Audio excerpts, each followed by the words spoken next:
두 가지 진단 다 어느 정도 이제 여러 가지 병원들에서 나온 경우는 두 가지 수술 방법이 모두 다 가능한 케이스인 것 같은데요. 이렇게 병원마다 이제 추천하는 수술 방법이 갈리는 이유는 원장님들마다 선호하시는 수술 방법이나 스타일이 다르고 환자분과 또 상담하셨을 때 어떤 식으로 상담이 진행되었는지에 따라서 이제 진단이 다를 수가 있습니다.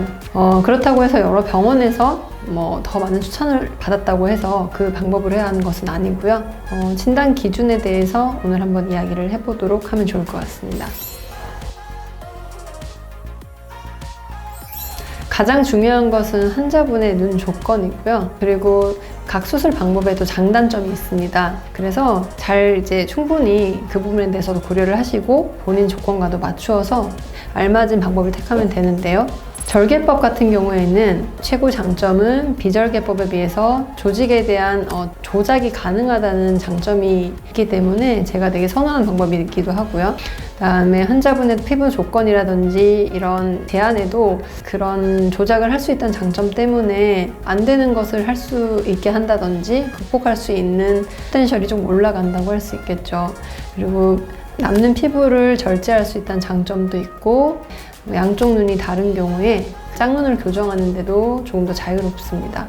다만 절개법 같은 경우는 아무래도 칼로 피부 조직을 제거를 하고 잘라내기 때문에 흉터가 조금 남을 수 있는데요. 수술 방법을 아무래도 이제 봉합을 할 때 있어서 함몰 흉터를 많이 남기지 않고 조직에 대한 손상을 적게 한다면은 흉터가 거슬리지 않는 정도로 약하게 남기 때문에 특히나 이제 눈꺼풀 같이 우리 몸에서 흉터가 적게 생기는 위치인 경우는 흉터가 그렇게 거슬리지 않다고 생각을 하고 있고요.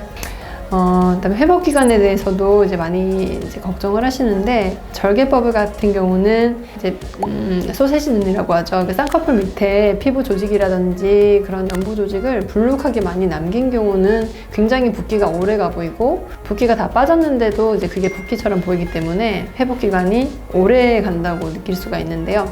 절개법을 잘 진행을 하게 되어서 그런 남는 피부 없이 알맞게 잘 제거를 하고 진행을 하게 되면은 오히려 비절개법보다도 회복 기간이 빠른 경우도 많습니다. 그런 부분들이 장점이라고 할 수 있겠죠. 네, 반면에 또 비절개법도 이제 장점이 많은 수술인데요. 비절개법 같은 경우는 흉터가 남지 않는다는 것이 이제 최고 장점으로 꼽히고 사실 비절개법으로 가능한 눈은 저는 비절개법으로 무조건 해야 된다고 생각을 하는 또 주의인 게 첫 번째 수술인 경우는 비절개법을 한 번밖에 못 해보기 때문입니다. 그래서 나이가 어리고 첫 수술이고 피부가 얇으면서 많이 늘어져 있지 않은 경우는 비절개법으로 진행을 해서 최대한 좋은 결과를 만들어내는 것이 좋다고 생각을 하고요. 물론 이제 제한은 있습니다. 눈이 이제 많이 꺼져 있다거나 쌍꺼풀이 기존에 있는 쌍꺼풀이 너무 높아서 낮춰야 되는 경우, 그다음에 짝눈이 너무 심해서 이제 안검하수가 한쪽이 굉장히 심한 경우, 약간 이렇게 제한이 있는 경우도 있지만 그냥 무난한 이제 피부가 얇은 이제 나이가 어린 친구들 같은 경우는 비절개법으로 수술하는 것이 전 좋다고 생각을 합니다. 일단은 이제 첫 번째로는 눈두덩이에 피부가 두껍고 지방이 이제 많은 분들 같은 경우는 비절개법으로 진행을 했을 때 오히려 더 불룩해 보이거나 이제 남는 조직 처리가 안 되기 때문에 유착도 좀 잘 안 이루어지고 그런 면에서는 이제 절개법이 좋다고 할 수 있고요. 그다음에 쌍액이나 쌍꺼풀 테이프를 오래 써서 피부가 많이 늘어져 있거나 또 노화로 인해서 피부가 더 처져 있는 분들 같은 경우는 쌍꺼풀 라인을 이제 만들 때 이제 주변에 이제 남는 피부를 깔끔하게 처리를 하고서 이제 진행을 하는 게 훨씬 더 자연스러운 쌍꺼풀이 나오거든요.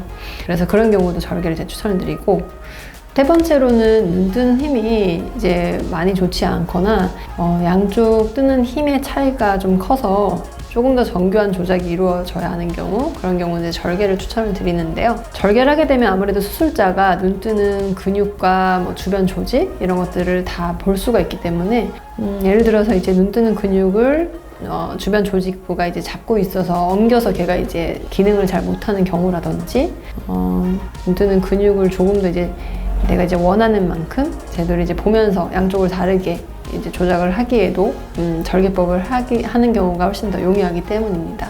네, 그래서 양쪽 뜨는 힘이 많이 다른 경우라든지 안검하수가 심한 경우는 절개법으로 조금 더 정교한 조작이 가능하다고 할 수 있겠습니다.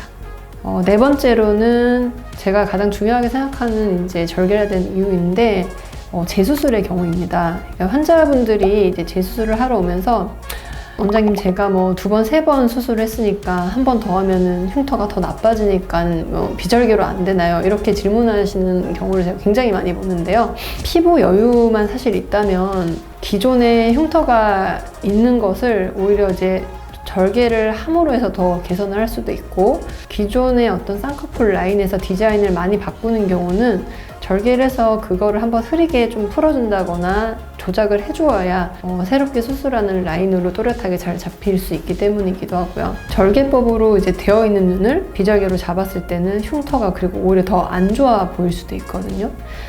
그러한 이유로 저는 또 재수술의 경우는 좀 절개로 하는 것을 선호하는 편입니다. 이것도 환자분한테 제가 굉장히 많이 듣는 질문이어서 말씀드릴 부분이 많은데, 물론 절개법으로 하면은 흉터가 비절개법보다 살짝 남는 거는 사실인데요. 흉터가 이제 연하게 남는 것 이외에 이제 다른 부분들만 놓고 보면은 꼭 그렇지 않다가 제 답변인데요.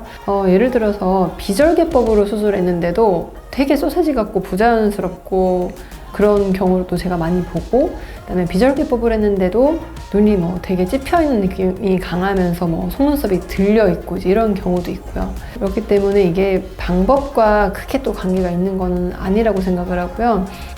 디자인과 그다음에 고정하는 위치, 그다음에 또 절개법으로 진행할 때 이제 조직의 손상도 이런 거를 잘 조절을 하게 되면은 거의 비절개법에 준하는 그런 정도의 옅은 흉터만 남기고 진행할 수 있다고 생각을 합니다. 초반에 이제 한번 언급한 바가 있는데, 소세지 눈이라고 이제 환자분들이 절개법을 하고 나면은 이제 일어날 수 있는 가장 큰 이제 걱정거리가 그 소세지 눈인데요. 그 소세지 눈이라는 게 결국은 쌍꺼풀을 만들고자 하는 그 고정 높이보다 아래쪽에 피부량이라든지 이제 조직량이 많을 때 이제 불룩해지면서 소세지처럼 보이는 거거든요. 그래서 그런 부분에 있어서는 이제 그 양을 잘 조절해서 남는 피부량을 예쁘게 잘 처리하고 이제 수술을 하게 되면은 더욱더 슬림하고 예쁜 쌍꺼풀을 만들 수가 있다고 생각합니다. 피부가 많이 늘어나 있는 경우는 그래서 제가 비절개법보다는 절개법을 추천을 하는 게 바로 그 이유 때문입니다. 상담을 오시는 분들 중에서 가끔 이제 켈로이드이신 분들을 가끔 뵙는데요.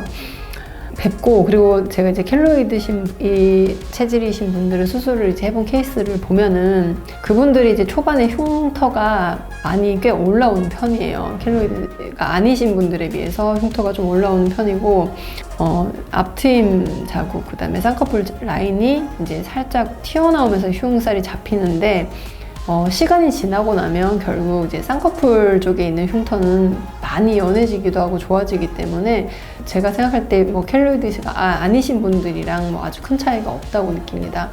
다만 앞트임 같은 경우는 시간이 지나면 많이 좋아지긴 하지만 바로 보이는 위치이기 때문에 수술하고 한두 달간 그 스트레스가 굉장히 클 수 있다고 생각을 해요.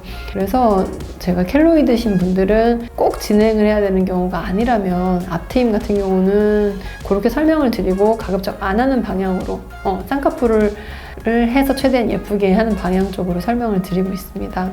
아무래도 이제 쌍꺼풀 수술하시는 분들이 특히나 이제 앞트임까지 하는 분들이 여자분들이 많기 때문에 아무리 이제 한두 달이지만 그 초반에 흉터가 많이 올라와서 그 스트레스 받는 기간도 그 환자분의 입장에서는 굉장히 난처한 상황이라고 생각을 하거든요. 그래서 앞트임 없이 가능하다면 저는 그냥 쌍꺼풀을 추천을 드리고, 가급적이면 비절개를 추천드리고, 꼭 절개를 하는 것이 이제 유리하다고 판단이 되면 이제 그렇게 설명을 드리고 절개를 진행을 하고 있고, 켈로이드이신 분도 쌍꺼풀 라인에 생기는 흉터는 저는 그렇게 거슬리지 않는다고 생각을 합니다. 절개로 쌍꺼풀 수술을 했을 때 이제 장점을 한번 좀 정리해서 말씀을 드리도록 하겠습니다. 아무래도 비절개법에 비해서 풀림 현상이 적은 부분은 이제 큰 장점이고요. 그 다음에 모든 눈에도 적용이 가능하다는 부분이 장점이라고 할 수 있겠습니다. 그 다음에 안검하수가 좀 많이 심하거나 이제 양쪽이 뜨는 힘이 많이 다를 때, 그리고 뭐 안검하수를 떠나서 그냥 이제 피부 조직이라든지 안면 비대칭이 심한 경우는 조금 더 용이하다고 볼 수가 있고, 그 다음에 재수술 같은 경우는 이제 환자분이 보통은 기존의 흉터를 조금 더 이렇게 개선을 하는 방향의 수술을 원하는 경우가 많습니다. 오히려 재수술일수록 특히 피부 여유분이 어느 정도 있다면 기존의 유착을 조금 더 연하게 만들어서 이렇게 흉터를 조금 개선을 하게 되면은 훨씬 좋은 흉터 모양으로 좀 개선을 할 수 있다고 생각을 하고 있고요. 그 다음에 기존의 쌍꺼풀 라인이 굉장히 좀 진하고 높고 이런 경우는 반드시 절개를 해서 그거를 조작을 해주어서 이제 뭐 낮춰주고 뭐 연하게 풀어주고 이런 게 가능하기 때문에 비절개법으로는 아예 되지 않는다고 할 수 있겠죠.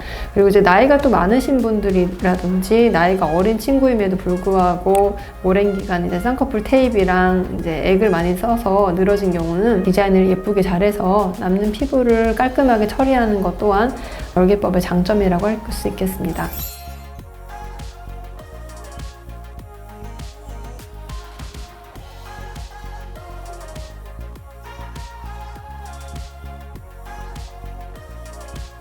네, 오늘은 절개법으로 쌍꺼풀 수술해야 하는 눈과 절개 쌍꺼풀에 대한 이야기를 해드렸는데요. 오늘 제가 말씀드렸던 내용이 조금이나마 도움이 되셨다면 구독과 좋아요를 눌러주세요. 또 다른 궁금하신 점이 있다면 밑에 댓글을 통해서 질문해주세요.